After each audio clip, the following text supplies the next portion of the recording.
പലപ്പോഴും ഇന്ത്യൻ വിദ്യാർത്ഥികൾ പഠനാവശ്യങ്ങൾക്കും മറ്റും വിദേശ രാജ്യങ്ങളിൽ പോകുന്നത് പതിവാണ്. വിദേശ രാജ്യങ്ങളിലെത്തിയാൽ ആ രാജ്യത്തിൻ്റെ ആഭ്യന്തര വിഷയങ്ങളിൽ ഇടപെടുകയും അവിടെ നടക്കുന്ന സകലമാന കാര്യങ്ങൾ ഏറ്റെടുത്ത് തലയിൽ വെച്ച് അഴിഞ്ഞാടുകയും ചെയ്യാറുണ്ട്.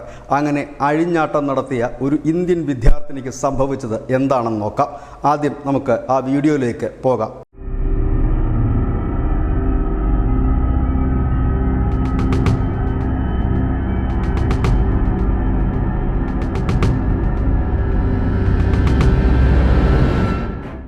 പ്രേക്ഷകർ എന്തായാലും ഈ വീഡിയോ കണ്ടു കാണും. അതിൽ ധൃതിയിൽ ഓടുന്നത് ഒരു ഇന്ത്യക്കാരിയായ വിദ്യാർത്ഥിനിയാണ്. പേര് രഞ്ജിനി ശ്രീനിവാസൻ. രഞ്ജിനി ശ്രീനിവാസൻ പഠിക്കാൻ മിടുക്കിയാണ്. കൊളംബിയ യൂണിവേഴ്സിറ്റിയിൽ ഡോക്ടറേറ്റ് എടുക്കുവാനായി F1 സ്റ്റുഡൻസ് വിസയിൽ എത്തിയതാണ്. സ്കോളർഷിപ്പ് ഉൾപ്പെടെയാണ് അവിടെ പഠിക്കുന്നത്. പക്ഷേ ഹമാസിനെ അനുകൂലിച്ച് കൊണ്ട് നടന്ന പ്രതിഷേധ പ്രകടനങ്ങളുടെ മുൻനിരയിലായിരുന്നു രഞ്ജിനി ശ്രീനിവാസൻ. ഒപ്പം തന്നെ കടുത്ത ജൂത വിരോധിയാണ്.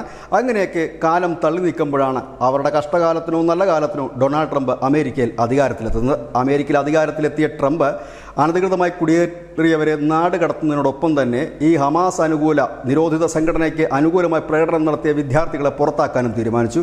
പലരെയും പുറത്താക്കാനായിട്ടുള്ള വിസകൾ റദ്ദാക്കി തുടങ്ങി. റദ്ദാക്കുമ്പോൾ തന്നെ അവിടെ ഉള്ള ഒരു ആപ്പ്, അമേരിക്കൻ തന്നെ ഒഫീഷ്യലായിട്ടൊരു ആപ്പാണ് CBP ആപ്പ്. ആ ആപ്പ് വഴി സ്വയം നാട് കടത്താൻ ഉള്ള സംവിധാനമുണ്ട്. അതായത് ഞാൻ ഈ നാട് വിട്ടു പോകുന്നു എന്ന് ആപ്പിൽ ഡീറ്റെയിൽസ് അപ്ലോഡ് ചെയ്തതിന് ശേഷം ആ നാട് വിട്ടു പോകാം. അപ്പോൾ കൈവലങ്ങുണ്ടാകില്ല. വിമാനത്തിൽ മൂത്രമൊഴിക്കാതെ 20 മണിക്കൂർ ഇരിക്കേണ്ടതായും വരില്ല.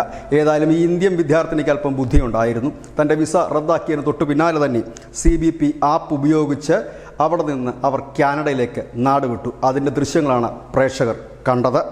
ഏതായാലും അതിനെക്കുറിച്ച് ഹോംലാൻഡ് സെക്യൂരിറ്റി സെക്രട്ടറി ക്രിസ്റ്റി നോയി പറയുന്നത് ഇങ്ങനെയാണ്: ഞങ്ങൾ വിസ നൽകുന്നത് പഠിക്കാനും ഒപ്പം തന്നെ ഇവിടെ താമസിക്കാനുമാണ്. അതല്ലാതെ ഇവിടെ അക്രമം നടത്താനും അക്രമകാരികളെ വെള്ളപൂശാനും ഈ നിരോധിത സംഘടനകൾക്ക് വേണ്ടി പ്രകടനം നടത്താനുമല്ല.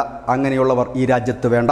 ഏതായാലും അവർ തിരഞ്ഞെടുത്ത വഴിയെ ഞങ്ങൾ പ്രശംസിക്കുന്നു. കാരണം സ്വയം നാടുകടത്തലിനായി അവർ കാണിച്ച ആ ഒരു നല്ല കാര്യത്തെ ഞങ്ങൾ ആശംസിക്കുന്നു. കൂടുതൽ പേർ ഈ ഒരു രീതി പിന്തുടരും എന്ന് പ്രതീക്ഷിക്കുന്നു. അതായത് അമേരിക്കയിലടക്കം നമ്മുടെ ഇന്ത്യക്കാരായ വിദ്യാർത്ഥികൾ പലപ്പോഴും പല വിഷയങ്ങൾക്കും തെരുവുകളിലിറങ്ങി പ്രകടനം നടത്തുക, അങ്ങനെയൊക്കെയുള്ള കലാപരിപാടികൾ ചെയ്തിരുന്നു.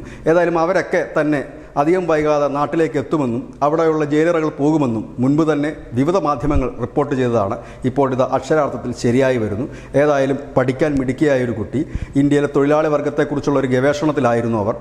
തൊഴിലാളി വർഗത്തിൻ്റെ പ്രതിസന്ധിയിലുള്ള ഗവേഷണത്തിലായിരുന്നു. ഏതായാലും അവരിപ്പോഴൊരു പ്രതിസന്ധിയിലാണ്.